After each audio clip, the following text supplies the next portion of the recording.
OK. Bonjour à tous, donc c'est Marion Couturier. J'accompagne les personnes qui sont en contrôle avec la nourriture à retrouver le plaisir de manger en toute liberté. Et aujourd'hui, j'accueille Quentin Renard qui a fondé Winner Circle, qui propose du coaching sportif ici à Casa et aussi des nombreuses vidéos sur Instagram, sur Facebook. Je mettrai d'ailleurs le détail de tout ça sous cette vidéo pour que vous puissiez y avoir accès. Et aujourd'hui, on parle de faire du sport, non pas dans le devoir, mais dans le plaisir. Et Quentin, tu es aussi un ancien basketteur pro. Ouais, c'est ça, c'est ça. Et ben déjà, bonjour Marion. Ouais, donc j'ai été basketteur professionnel pendant quelques années. Et derrière, j'ai passé un diplôme de préparation physique. Et depuis, je me suis spécialisé dans le coaching sportif, surtout sur Casablanca. Donc voilà le parcours un petit peu rapidement. Ok, et justement, du coup, comme ancien basketteur pro, ça a été quoi, toi, ton rapport à la nourriture à travers ce parcours-là? Alors justement, pendant un bon moment, j'ai eu un rapport un petit peu, on va dire, malsain avec la nourriture. C'est-à-dire que, malsain entre guillemets, parce que je mangeais très sain, comme beaucoup de sportifs, on prend des mauvaises habitudes, c'est-à-dire que je mangeais très sain toute la semaine pour être très en forme le jour du match, sans m'autoriser vraiment des écarts pendant cette semaine, pendant la semaine. Et par contre, dès que le match du samedi soir était passé, le dimanche c'était un petit peu nos limites. Et comme on en avait parlé une fois, c'est vrai que dès que je franchissais cette ligne rouge, eh ben, il y avait plus de limites. C'était vraiment, ça devenait n'importe quoi. C'était vraiment essayer de compenser toutes les frustrations qui avaient été accumulées pendant toute la semaine pour pouvoir repartir sur une semaine après, derrière, tranquillement. Mais c'est pas, je pense pas que ce soit un rapport très sain à la nourriture. J'ai mis un petit peu de temps à décrocher de ça. Mais après, mais bon, depuis que j'ai fait toutes mes études sur le coaching sportif, sur la nutrition, etc., j'ai pu réguler ça un petit peu plus facilement. Ok, ben merci, c'est intéressant en effet, parce qu'on n'imagine pas parfois que dans le monde du sport pro, il puisse y avoir ce rapport à la nourriture qui se crée de contrôle aussi et d'excès lié à toute la discipline qui est exigée par rapport aux performances physiques qui sont demandées. Donc, Ouais, et au-delà même de ça, enfin, moi j'avais ce rapport-là avec la nourriture, mais il y en a qui avaient, enfin, il y avait d'autres sportifs que je côtoyais qui avaient un rapport encore différent, qui eux, pour le coup, bon, je pense on y viendra un petit peu après, mais qui eux, pour le coup, se disaient, bon, bah, je fais du sport, donc en gros, je peux tout me permettre tout le temps. Et ça, pour le coup, c'est encore un autre problème et qui pousse à d'autres, comment dire, à d'autres, enfin, mauvaises compulsions sur la nourriture. ouais. Donc, en tout cas, c'est quelque chose qui arrive souvent finalement dans le milieu sportif parce que, il y a un rapport au corps et à la nourriture qui peuvent être là aussi conflictuels. Ouais, c'est Mm. intéressant. Merci pour ce partage parce que c'est pas des choses auxquelles on sait forcément comme ça d'extérieur. Et ça montre que c'est Ouais. pas, ça peut être aussi dans le monde des sportifs de haut niveau compliqué ce rapport-là parce qu'on Ouais, peut c'est ça. idéaliser le fait de faire beaucoup de sport et se dire ah bah, quand on fait beaucoup de sport, tout se passe bien avec la nourriture, mais c'est pas forcément le cas. Ouais, ouais, et c'est, enfin, bon, c'est encore une fois, c'est propre à chacun, mais c'est aussi quelque chose qui tend à évoluer. C'est-à-dire qu'avant, on était quand même beaucoup moins éduqué, même dans le sport de haut niveau, Ouais, sur la nutrition. Maintenant, bon, on connaît quand même, on sait quels impacts négatifs ça peut avoir de raisonner comme ça, ouais. ouais, ouais, ça évolue Mm. maintenant. Ok. Et du coup, par rapport aux personnes qui peuvent être dans un rapport à la nourriture assez rigide, un rapport au sport, pardon, assez rigide, c'est-à-dire qu'ils le font avant tout pour perdre des calories, dans une logique, tu vois, de j'ai beaucoup mangé, donc vite je vais aller faire du sport, par exemple. C'est quoi, toi, ton message pour ces personnes-là qui sont dans cette logique-là? Bah alors, pour moi, en tout cas, c'est une erreur de faire du sport avec uniquement comme but de perdre des calories. Parce que oui, le sport va forcément augmenter notre dépense calorique, mais en fonctionnant de cette manière, on va installer des mauvaises habitudes qui vont être difficilement gérables le jour où, pour X ou Y, on peut pas faire de sport, enfin, on peut pas faire le sport qu'on fait habituellement. Donc, à terme, enfin, ça peut créer des rapports malsains avec la nourriture. Mais bon, ça, je pense que tu es bien placé pour en parler. Mais c'est des choses qu'on voit assez souvent. Hein, donc ouais, moi je conseille pas du tout d'avoir ce rapport-là entre le sport et la nutrition, entre le sport et l'alimentation. C'est pas ça qui doit guider le rapport au sport, en tout cas. Non, c'est pas ça. Surtout que c'est pas.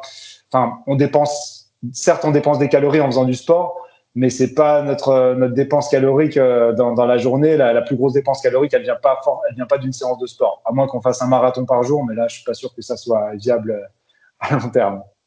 Ouais. Ouais, donc pour toi, la dépense calorique qu'on fait dans le sport, finalement, elle n'est pas marginale, mais elle n'est pas majeure par rapport au reste de ce qu'on dépense dans la journée.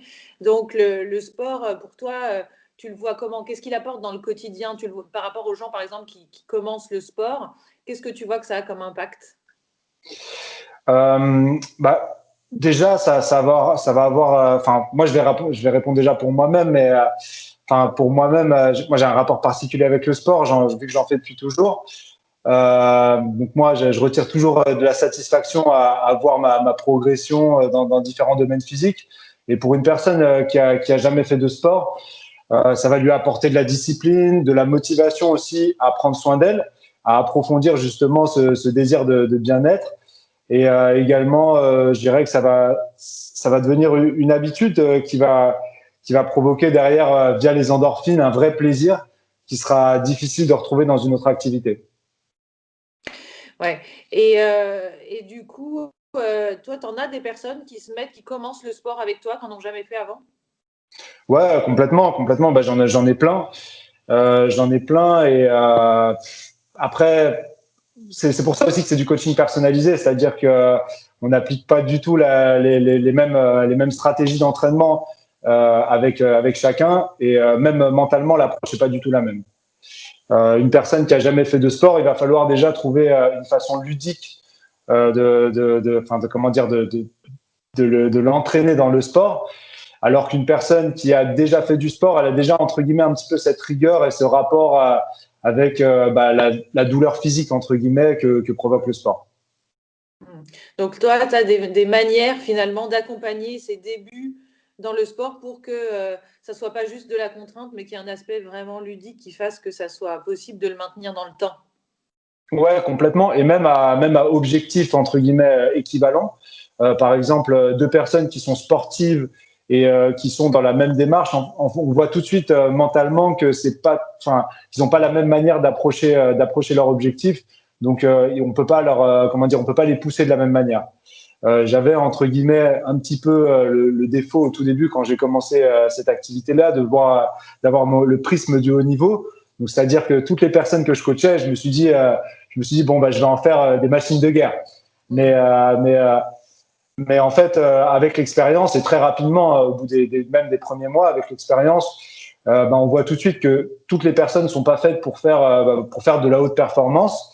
Il y en a qui ont un rapport au sport aussi qui va être bah, du plaisir et qui vont pas forcément vouloir pousser dans les très très haut dans les limites.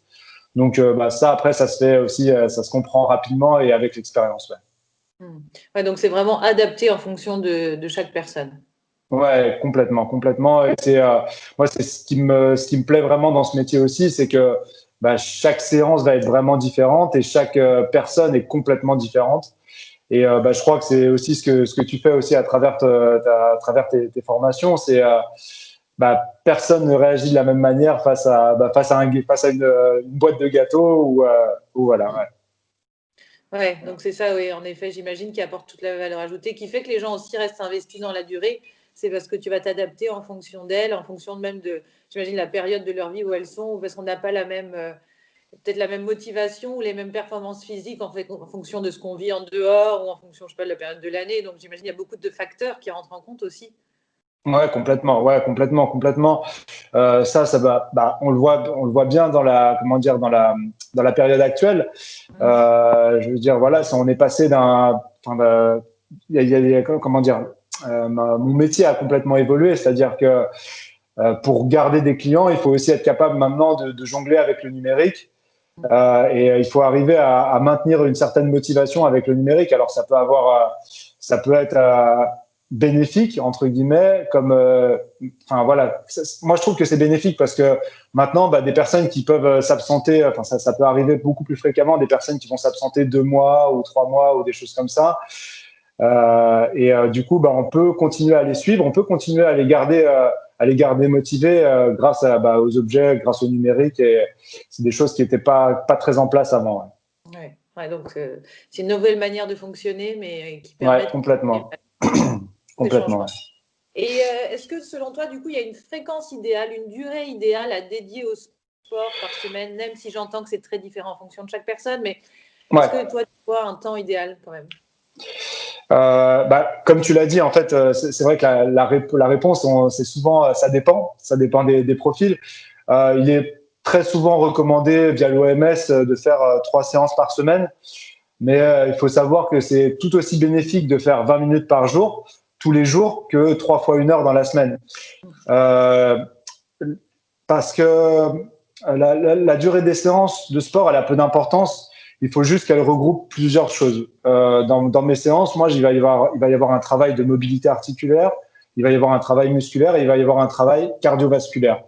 Il y a des sports qui de base vont être meilleurs pour la santé que d'autres, mais de mon côté, moi, j'essaye de favoriser la variété afin de solliciter toutes les muscles et toutes les articulations dans leurs différentes amplitudes. Ok. Donc, en fait, ouais, c'est ça, c'est faire des activités qui font solliciter le corps de différentes manières, finalement. C'est ça qui va être le plus Ouais, bénéfique. Et sur des durées, donc 3 fois par semaine ou 20 minutes tous les jours, en tout cas une régularité dans la fréquence. Et dans les voilà, types de sport, pardon. non, mais c'est c'est ce que tu disais, c'est-à-dire que, par exemple, on entend très souvent la natation, c'est super parce qu'on met pas de choc sur les articulations. Alors oui, c'est très bien, mais le problème, c'est que le jour où on va passer de la natation et on va vouloir ajouter de la course à pied, le corps n'est pas forcément préparé aux impacts de la course à pied, et du coup, on peut arriver à se blesser plus facilement. Alors que la course à pied, c'est pas du tout mauvais. C'est juste que si on fait que de la course à pied, et aucun renforcement autour des articulations, on peut finir par se blesser. Donc c'est pour ça que moi je prône surtout la variété et d'essayer d'avoir des mouvements qui sont très complémentaires les uns des autres. Ouais.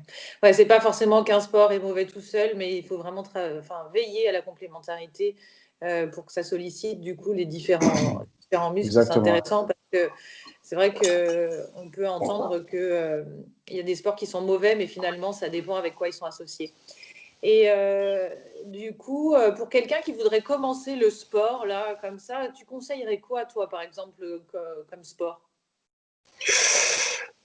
Déjà, alors la première chose, ça va être un sport qui lui plaît. C'est hyper. Non, franchement, pour moi, c'est le plus important. C'est-à-dire qu'il faut s'épanouir dans le sport qu'on va faire. Après, le reste, ça peut être n'importe quoi. Encore une fois, tu vois, par exemple, je vais faire le rapprochement avec ce que je disais tout à l'heure par rapport à la perte de calories. Mais quelqu'un qui va faire 3 fois 1 heure du sport par semaine, mais qui le reste du temps va passer son temps allongé sur un canapé, il sera en moins bonne santé que quelqu'un qui est très actif dans la vie de tous les jours, qui va jardiner, cuisiner, marcher, essayer de se dépenser dans différentes activités, et qui fait pas de sport qui fait aucun sport. Mm. Donc, alors, c'est pas forcément une très bonne pub pour mon métier, ce que je dis là, mais bon, ce que je veux dire, c'est ça, c'est qu'il faut pas se forcer à faire quelque chose qui nous plaît pas. Il y a forcément une activité physique qui plaira à quelqu'un selon son profil physique, psychologique ou quoi que ce soit. Ça peut être un sport collectif, ça peut être un sport individuel, peu importe. Il n'y a pas de mauvais sport. Il y a des mauvaises façons de les faire, par contre, ça c'est clair. Mais il y a pas de mauvais sport. Moi, je conseillerais pas un sport en particulier. Il y a beaucoup de gens qui sont attachés au running parce que c'est hyper facile. On met une paire et puis on peut partir courir. Maintenant, ouais, c'est vraiment propre à chacun. Ouais, de vraiment écouter ce qui fait envie avant tout pour que rester motivé là encore dans la durée, quoi.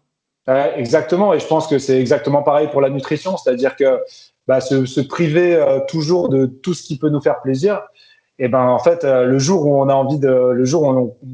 on craque complètement, et en fait, on va détruire, on va vider les placards parce qu'on a accumulé de la frustration pendant des années. Moi, c'est ce que je dis toujours aussi aux personnes que j'accompagne, qui sont par exemple sur des aspects de perte de poids. C'est que moi, s'ils ont quelque chose, je dis n'importe quoi, mais si par exemple un Kit Kat, c'est leur péché mignon, je les prive pas complètement de manger des Kit Kat. C'est-à-dire qu'il va juste falloir réguler la quantité, pas en manger 15 par jour. mais c'est pas en manger un de temps en temps qui va complètement, qui va leur donner des maladies ou quoi que ce soit. Ouais, de trouver l'équilibre dans tout ça, sans tomber trop dans la frustration, comme avec le sport, pas tomber dans l'excès, et trouver un équilibre à travers ça. Ouais, OK. Ouais, Hem exactement. Et du coup, pour toi, c'est quoi l'apport que tu vois de prendre justement un coach sportif, quand, on a envie de se mettre un peu plus au sport là et puis, d'y investir un peu plus? Ouais, et ben, un coach, il va permettre plusieurs choses. Je dirais que la première pour moi, je dirais, enfin, j'en ai parlé un petit peu tout à l'heure, c'est une forme de discipline qu'on va s'imposer entre guillemets, c'est-à-dire que j'ai souvent des clients qui me disent bah aujourd'hui si j'avais pas pris rendez-vous avec toi, j'aurais jamais fait mon sport. J'étais pas du tout motivé. Bah, donc en prenant un coach qui se déplace directement chez vous, bah, vous vous enlevez l'excuse du style j'ai bah, aujourd'hui ouais, la flemme d'aller jusqu'à la salle de sport aujourd'hui. Euh, la deuxième chose, c'est d'avoir un œil technique sur les exercices afin qu'ils soient efficaces pour vous, mais aussi qu'ils respectent votre intégrité physique. Parce que bah, on trouve un petit peu, malheureusement, on trouve un peu de tout maintenant aussi avec Internet. Et des fois, bah, même un mouvement qui peut paraître simple, si techniquement on le fait mal et on le répète beaucoup, on risque vraiment de se blesser. Au-delà de ça, je dirais bah, le coach, c'est un garant aussi de votre progression physique, mais surtout, un coach, il doit maîtriser bah, plusieurs aspects, comme je disais toujours, la biomécanique, la physio, afin de vous faire faire des exercices qui sont complètement adaptés à vos problématiques. Dans ce sens-là, moi, j'aimerais passer un message, mais il faut se méfier des coachs qui appliquent les mêmes programmes à tout le monde. Chaque personne est différente, chaque personne a des problématiques différentes, des douleurs qui peuvent être inhérentes à un passif sportif ou à des accidents, et le coach il doit absolument s'adapter à ça. Mais c'est en ça que c'est bénéfique justement d'avoir un coach personnel. Ouais, tout à fait. Je peux en témoigner puisque je suis un coaching avec Quentin depuis 3 ans, donc je peux dire à quel C'est point c'est ça. en effet hyper personnalisé et ça fait toute la différence, à la fois pour rester motivé et sur les problèmes physiques qu'on a et qui peuvent nous sembler anodins, mais dont il faut prendre soin à travers le sport qu'on fait.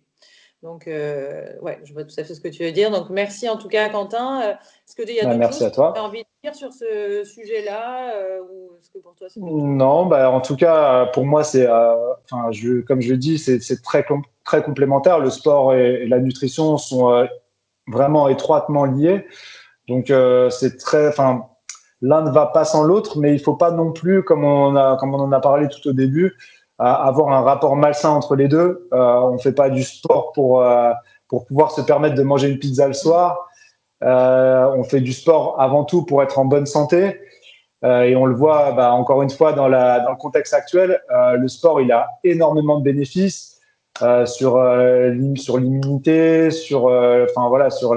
le maintien de la masse musculaire quand on vieillit, c'est très important, ou encore sur le cardiovasculaire. Donc voilà, le sport est très bon pour la santé, et l'alimentation c'est pareil, c'est des choix qu'on fait le plus dans sa vie. Hein. On fait 3 fois par jour généralement, on fait le choix de ce qu'on met à l'intérieur de son corps. Donc, c'est très important de respecter les deux.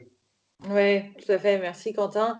Et en effet, Voilà. d'être dans l'équilibre, que ce soit avec la nutrition ou avec le sport et dans le plaisir. Ça sert à rien de compter les calories parce qu'il y a bien trop de facteurs qui rentrent en compte pour pouvoir avoir un impact, pouvoir contrôler avec la tête ce qui va se passer dans le corps, que ce soit en mangeant ou en faisant du sport.